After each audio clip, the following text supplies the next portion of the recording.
Friends, the lessons from Gautam Buddha have the power to steer anyone's life in a fresh direction. If you also believe in this, then do not forget to write Namo Buddha in the comments.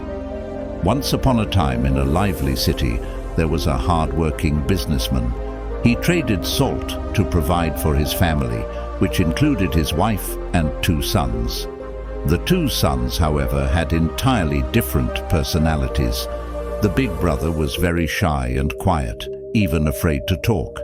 But his little brother was the opposite, always speaking his mind without hesitation.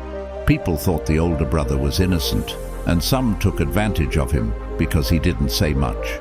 The businessman, upset by his elder son's speech difficulties and shyness, resorted to physical punishment on multiple occasions. But things didn't get better, they got worse. The older son faced many problems since he was a kid. He didn't feel confident and was so scared that he couldn't even write answers in exams. His education suffered because of this. When he grew up, his dad asked him to join the family business. Scared of his dad, he agreed, but he often made mistakes that made his dad really angry. One day, the dad was away in the city and his older son was in the shop. Some people arrived and told the son that his father sent them, saying to give all the salt sacks in the shop. They needed to send them to the city. Just when the merchant's son was gathering courage to ask questions, the 2 men entered the shop and took away all the salt bags. The merchant's son wanted to stop them, but he couldn't speak up because he felt shy and hesitant. In his mind, he thought that if he stopped them, his father would be angry with him. Later, when the businessman returned and saw the empty shop, he asked his son, "Where did the sacks of salt go? Why is this shop so empty?" In a quiet voice, the elder son explained that some people came to the shop, saying that the father had ordered the sacks for the city. After taking out all the sacks from the shop, the businessman was furious. He scolded his son, telling him that he had been fooled and all the goods were taken away, causing a huge loss. The businessman even pushed his son away and said, "You'll always be a fool. Run away from here and don't come back home. If you return, I'll scold you again." The elder son of the merchant felt very sad. His father, angry due to his shy nature, faced more problems in the business, leading to significant losses. People in the city laughed and made fun of the merchant's son, making him even more upset. Feeling embarrassed, he believed that nothing would go right in his life, and he would always be considered a fool, unable to match the pace of others in society. The merchant's son left the city and sat by a river, sobbing. Gazing at the deep water, he felt like his life had no purpose. The idea of ending his life by drowning crossed his mind because he believed it was better to end things than live a life filled with failure. Just as he leapt into the river, a Buddhist monk, who happened to be a businessman's son, rescued him and pulled him to safety. Frustrated, the merchant's son questioned why he was saved, expressing his desire to avoid a life he considered unsuccessful. The Buddhist monk told him that life is given only once, and without overcoming challenges, one cannot achieve success by avoiding failure. The businessman's son shared that his life was filled with too many problems caused by his hesitant and shy nature. He acknowledged causing harm to his father and felt he wasn't a good son. His nature even prevented him from getting an education, and he believed the whole world saw him as a fool. He questioned whether anyone deemed foolish had the right to live. The Buddhist monk suggested that only his guru could answer his questions and offered to introduce him. However, the businessman's son declined, stating he didn't want to talk to anyone. On that day, he had planned to finish his life, but the Buddhist monk convinced him to accompany him and visit his guru. Reluctantly, he agreed. The Buddhist monk guided the merchant's son to the ashram, where he observed a man meditating beneath a tree. The Buddhist monk introduced their guru, Gautam Buddha, to them. They both respectfully saluted Gautam Buddha. The young man, overwhelmed, sat down and began crying in front of Gautam Buddha. When asked about the reason for his tears, he explained that Gautam Buddha was his last hope, and if the problem couldn't be solved, he would end his life. Gautam Buddha inquired about the businessman's son's issue, and he shared his lifelong struggle with shyness and introversion. Because of this, people perceive him as a fool, and even his father doesn't express love towards him. Gautam Buddha comforted the young man and assured him, "I have a solution to your problem. Your life can become much easier." Skeptical, the young man asked, "Can it really be so?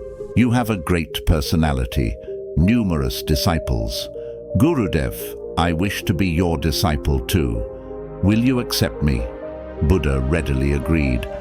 "Of course," he said, and the young man, eager for answers, pleaded, "Please, Gurudev, share the secret to transforming my life."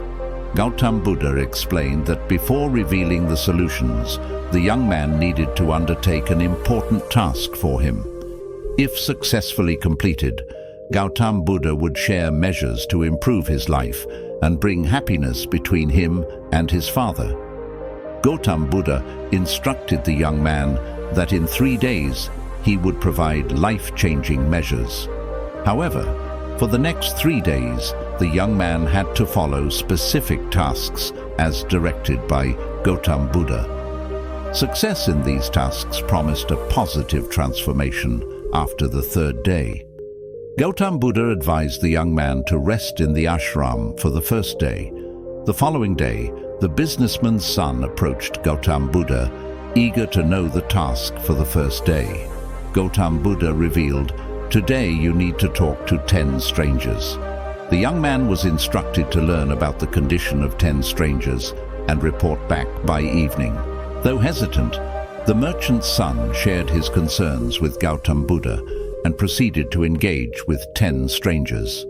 Initially, he faced scolding and rejection, but he persevered, realizing it was the path to transformation.